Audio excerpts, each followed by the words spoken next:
Bien le bonjour. Bienvenue sur cette nouvelle vidéo. Je vais pas trop blablater, on va aller vite, et j'espère bien sûr que cette vidéo vous plaira comme d'habitude. Apparemment il veut pas le faire focus sur moi le truc, il veut faire le focus dans le tableau. On verra ce que ça donne après, hein. On commence.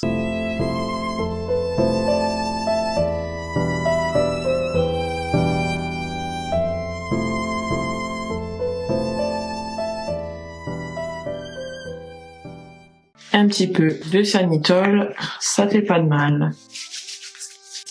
Je vais venir réchauffer ceci légèrement sur ma main pour corriger mes cernes, parce qu'on dirait que j'ai pas dormi depuis 6 mois. Ce qui est vrai. Waouh, la différence en 2 secondes, c'est incroyable. L'histoire de France est remplie de personnages flamboyants. Des reines, des favorites, des intrigants, mais aussi des génies et des catastrophes. Et puis, il y a Madame de Maintenon. Derrière les feuilles d'or de Versailles se cache une histoire qu'on ne raconte pas assez. Celle d'une femme née dans la pauvreté, loin de la cour et loin de toute promesse de grandeur. Et pourtant, elle a bien fini dans l'intimité secrète du roi Soleil. Mais elle l'a aussi conseillé, fondé également une école révolutionnaire pour les filles et marqué la politique et la religion de son temps. Pour certains, c'était une manipulatrice et pour d'autres, une sainte. Aujourd'hui, nous plongeons dans le destin extraordinaire de Madame de Maintenon. Nous sommes en 1935. La petite Françoise d'Aubigné, dite Madame de Maintenon ensuite, j'ai pas envie de vous perdre, vient au monde dans un lieu plutôt inattendu, la prison de Niort. Son père, Constant d'Aubigné, est un homme fantasque, brouillon et ruiné. Alors là, on adore. Le père rêvé. Sa mère, quant à elle, est une femme très pieuse et elle tente de maintenir un semblant de dignité au sein de la famille. L'enfance de Françoise est une succession de voyages, des dettes, mais aussi des fuites. Elle passera même une partie de sa jeunesse dans les Antilles, où son père espère refaire fortune. Mais évidemment, cette idée, c'est un échec total pour toute la famille. À la mort de ses parents, elle revient en France, complètement pauvre et presque sans éducation. Mais ce qu'elle a en revanche, c'est une ténacité incroyable. Une observation très fine des comportements et un super pouvoir, parce qu'on parle bien de super pouvoir, elle arrive à survivre, peu importe le milieu dans lequel elle se trouve. Au lieu de ça, le destin va en décider autrement. Et c'est à 17 ans qu'elle rencontre donc Paul Scarron. Mais qui est ce Paul Scarron ? Paul Scarron était un poète brillant de son époque. Mais malheureusement, il était très malade et souffrait énormément. Et peu de temps après, il décide de se marier. Et en ville, ça commence à jaser. Parce que la petite future Madame de Maintenon, elle n'a que 16 ans et demi, 17 ans, et lui, il en a 42 quand même. Au niveau de l'âge, c'est quand même très éloigné. Donc toute la cour est surprise, mais chez les Scarron, Françoise va découvrir toute sa force. L'esprit des salons littéraires, les stratégies à adopter dans la cour, l'art de plaire, mais aussi l'humour comme arme sociale. Elle apprend donc à écouter, à conseiller et à naviguer entre les puissants. En gros, elle devient un fin stratège. Moi, j'adore les femmes comme ça. Ah, bad bitch. Et lorsque son mari Scarron mourra, elle aura alors 25 ans. Et malheureusement, elle se retrouve pauvre à nouveau. Alors oui, elle se retrouve seule, mais par contre, ce qui diffère de sa jeunesse, c'est que cette fois, elle a un réseau où on l'estime et où on la trouve très intelligente. Et c'est grâce à cette réputation qu'elle fera la rencontre de protectrices influentes. C'est plutôt cool, hein. Elle commence à se constituer un squad de girlies. On refait un petit peu ses sourcils. J'ai l'impression que la lumière est pas trop mal, qu'on voit bien là. Parce que vous avez dû remarquer qu'à chaque vidéo, la lumière elle change un petit peu. Mais c'est parce que je veux avoir un super résultat, que moi j'arrive à me voir correctement et que vous puissiez me voir correctement. Et surtout qu'on voit le maquillage, parce que des fois, on voit pas ce que je mets sur la tronche et du coup,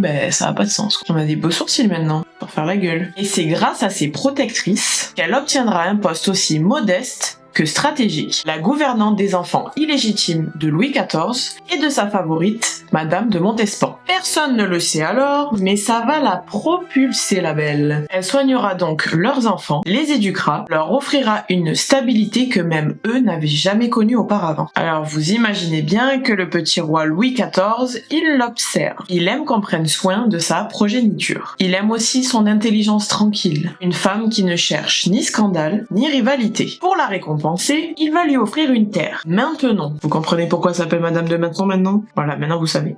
À la cour, Madame de Montespan domine depuis des années. C'est un peu la coqueluche de tout le monde, quoi. On la voit et elle adore ça. Mais malheureusement, elle est aussi très jalousée. D'ailleurs, elle fera face à la fameuse affaire des poisons que je vous expliquerai sur TikTok. Alors allez me suivre, s'il vous plaît. Pendant cette affaire des poisons, Madame de Maintenon se fait toute discrète. Elle ne cherche pas du tout la lumière, et c'est presque malgré elle que le roi se tourne vers elle. Avec elle, il parlera religion, vieillesse, fatigue, et elle va l'écouter sans cesse pour des sujets qu'elle s'en fout un petit peu, quoi. Elle l'écoutera donc avec tendresse, et ça, il va adorer. J'adore la vibe de ce make-up. Elle apaise donc un Louis XIV à bout de souffle, épuisé par les guerres, les erreurs et les deuils. Bon, j'avoue que c'est pas très drôle ça quand même. Et peu à peu, Madame de Maintenon devient indispensable, de par sa séduction, mais aussi par la confiance aveugle que le roi Louis XIV a sur elle. En vrai, je trouve que leur histoire, elle est super cute, trop mignon. Et quelques mois plus tard, en secret, dans une chapelle de Versailles, ils se disent oui. Et ce mariage, on l'appelle un mariage morganatique. Je l'ai appris aussi aujourd'hui avec vous. Je ne savais, je vous fais des fucks à chaque fois, à faire avec ce doigt-là. On en apprend tous les jours grâce à moi. En fait, j'ai pas poudré à force de tchatcher avec vous. On va mettre un petit strouille de poudre. Et qu'est-ce que ça veut dire? Cela veut dire qu'elle n'est pas reine, mais qu'elle partage tout quand même. Les douleurs du roi vieillissant. C'est toujours comme ça de façon. Il y a toujours des petites meufs fraîches, super jolies et super intelligentes qui se retrouvent avec des rois qui ressemblent plus à rien, qui ont mal partout et qui sont méchants. Pas normal. Mais vous imaginez bien que ce mariage à Versailles, c'est le choc. Les courtisans ne l'attaquent pas directement, parce que oui, c'est impossible. Elle est la femme du roi désormais. Et à la cour, les moqueries vont bon train. Je suis la pauvre. Toujours des mauvaises graines pour critiquer tout le monde, c'est pas possible ça. Il la traite de vieille dévote. Je vous mettrai quelque part par là qu'est-ce que ça veut dire parce que je ne sais pas. Ça doit pas être très gentil en tout cas. La gouvernante devenue reine. Bon ça au pire c'est un peu la vérité, je vois pas pourquoi ce serait une insulte. Et aussi la femme qui commande tout. Et ça non plus je trouve pas que ce soit une insulte, je trouve plutôt que c'est girl boss quoi. Mais la vérité, oui elle influence, oui elle conseille, mais elle ne gouverne pas. Elle est la conscience morale d'un roi très fatigué et malade, et pas son premier ministre dans l'ombre, contrairement aux légendes.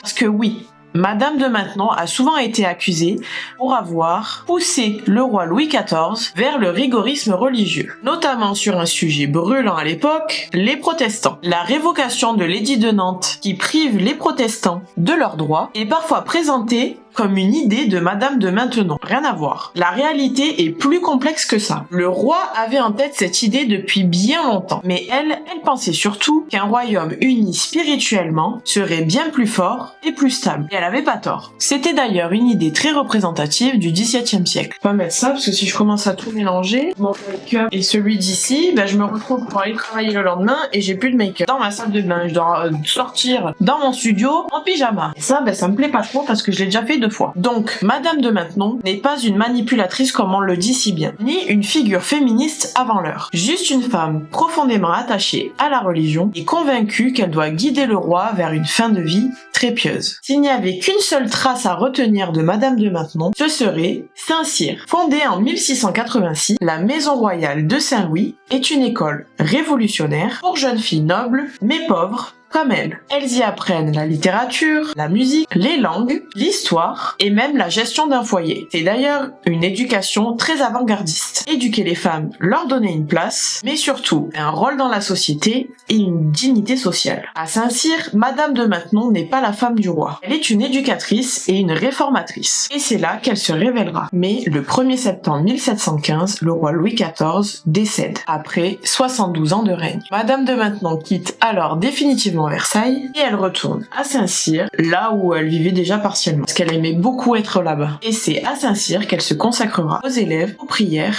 et à la lecture. Et elle mourra quelques années plus tard, en 1719, à l'âge de 84 ans. Paisiblement, sans fortune colossale et sans titre royal. Le roi d'ailleurs avait demandé qu'elle soit enterrée sans polémique et discrètement. Alors, qui était Madame de Maintenon? Une intrigante, une grande éducatrice ou une femme très ambitieuse et calculatrice? Et je pense qu'en fait, elle fut tout cela, mais avec beaucoup de bonté, de gentillesse et de patience. Née dans la pauvreté, mais morte presque reine. Si cette vidéo vous a plu, n'hésitez pas à vous vous abonner, à cliquer sur le petit pouce en l'air, évidemment, et surtout commenter. Merci de m'avoir regardé. J'ai adoré tourner cette vidéo. J'avoue que j'ai un petit faible pour le 17e et le 18e, je pense que vous avez compris. Mais je vais essayer de faire des choses différentes de semaine en semaine. Surtout, soyez au rendez-vous tous les dimanches à 18h. Merci beaucoup. Bisous.